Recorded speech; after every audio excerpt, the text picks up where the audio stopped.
Phil mentioned forgiveness. So say there's this person who holds a grudge against somebody, and the years passed, and eventually he becomes a bad man and goes to prison. If you hold a grudge against somebody, forgive them. If you think that all your other great accomplishments will cover up that one grudge, that's not right. God sees every single sin that you do.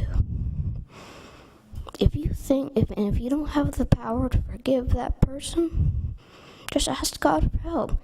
He is with you every second of your life on the long journey.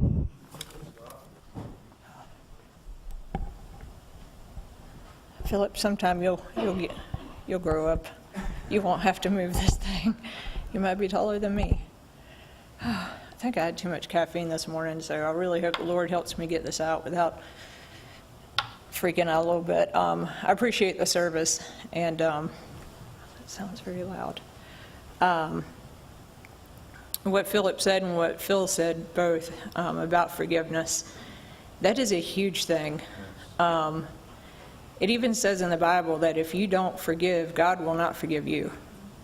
I hope I got that right, but I'm pretty sure. And that can be the most biggest, I know I'm not using proper English, that can be the largest stumbling block in your life. A simple act of not forgiving somebody for something, even if it's yourself. And y'all know my story about my previous marriage, and there was infidelity, and I never thought I could forgive him. And it went for a period of time. And I came up here and I prayed about it, and I kind of forgot about it. And one day, when I thought about it again, it was not there anymore. That unforgiving spirit was not there anymore. And it's like, wow, that's kind of cool. Praise God. That's a burden I don't have to carry anymore. The Lord's still helping me forgive the female that was the other party in that situation. But I still pray about it. And I don't think about it, I don't dwell on it, but the enemy does like to bring it back to me. And, he'll say, well, obviously you did something to make this happen, to where this, and they got together, whatever. And that doesn't matter anymore. What matters is that God helped me forgive this man. And I don't have to, the devil doesn't have power over me on that. And that's amazing. And there's a lot of people that I've had to forgive in my life, and I know there's a lot of people who've needed to forgive me for a lot of stuff too. And I hope they have. But I know there's people here that have issues with forgiveness with parents, siblings, friends, whatever. My own sister has an issue with this, and I pray for her daily. But if you have an unforgiving spirit toward anyone, whether it be your mother, your kid, your father, your aunt, your uncle, your best friend, it can be somebody who's passed away. If you have not been able to do that, the devil will use that against you, and you will not be free. And freedom is everything. It is everything. If you can be free, and it's steps. Who knows how long we're going to live? According to my genealogy or genetics or whatever, I can live till I'm 90 something, and I'm only 43, so I got a while. And so I got some time, unless the Lord takes me tomorrow, to work on these other things. It don't have to be all today. And don't expect it to be today. It's a process. It's a marathon. Everything's a marathon. It's not a sprint. But I guarantee you, I mean, take it to the bank. You forgive that person that did you wrong, or you forgive that person you think did you wrong. Sometimes it's just what we think. And there will be freedom there. And it's unlike anything that you can experience. And that's just one aspect of all this Christian life stuff. And, but it's huge. And just know, I guess you could consider unforgiveness a sin. And so, like I said, and Phillip said, you know, if there's somebody that you haven't been able to forgive, ask God and He will help you. Yes. And He may not help you today or tomorrow. It may be a process. And maybe the Lord's doing something in you that needs to be fixed as well. Because it can go both ways. And I was not, like I said, there's plenty of people that probably need to forgive me for a lot of stuff. But the process goes both ways. And just because someone did us wrong does not mean we were a saint. So if this is something in your life that's holding you back for whatever reason, whatever it is, let it go. Give it to God, let Him take care of it, and let it go, because it is not worth hanging on to. You may think you have. I thought I had a reason. I thought I had a good reason. And in the world, I probably did have a good reason to be very angry with this person, because they did, to me, the ultimate sin against a spouse.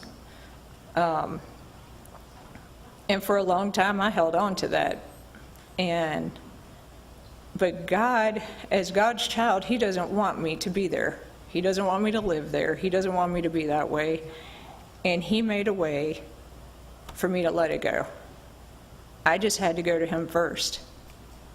And so I encourage everybody here who has an unforgiving spirit towards somebody, and we all have it, whether we want to acknowledge it or not, go to God with it and let Him take care of it.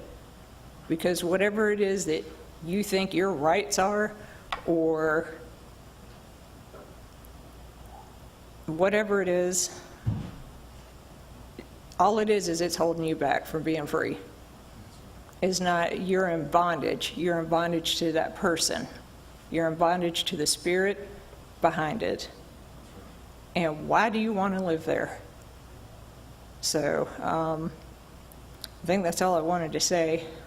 But I appreciate the service.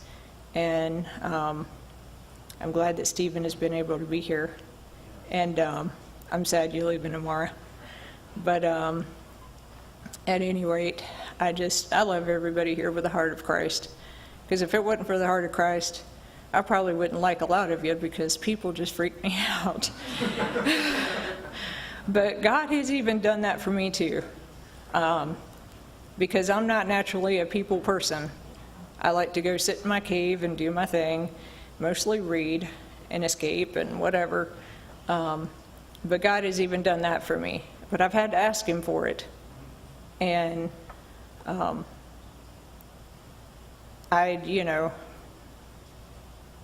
continue to pray about what my role is in this body. And I think the Lord is showing me some things, and I appreciate it. And I would appreciate that y'all just still continue to pray for me, because we all need it. And I pray for each of y'all as I can remember y'all, but there's still a lot of people here. And pray for God's people around the world, not just here, not in Lake City, Jacksonville, South Carolina. God's people are everywhere. And I think kind of like maybe what Phil was saying too, like there's an unforgiving spirit in the world, period. I mean, everybody is just full of hate and discontent. And it comes from the enemy, and it comes from what you think your rights are. And that comes from unforgiveness as well. And just pray for your coworkers, pray for your school people, student people. I'm so far out of school, I don't even remember what to call them. But just pray for people. We all need it desperately. And whatever that bondage is, just let it go. Give it to God. Let Him have His way with it. So, praise God. Praise God. I believe the Lord's trying to speak to us this morning. You know, it's like Phil said, we have this unbelievable reserve sitting there waiting for us. And all we have to do is tap into it. I mean, the first thing we have to do is just ask the Lord for help. And like I said, it's a daily battle. So it doesn't mean you just say, Lord, I need your help one day and then try to forget about it. I mean, you're going to have to literally ask Him every day to help you with whatever it is you're going through. I know there's things in my life too that I need the Lord to help me with. So just ask prayer with me about it too.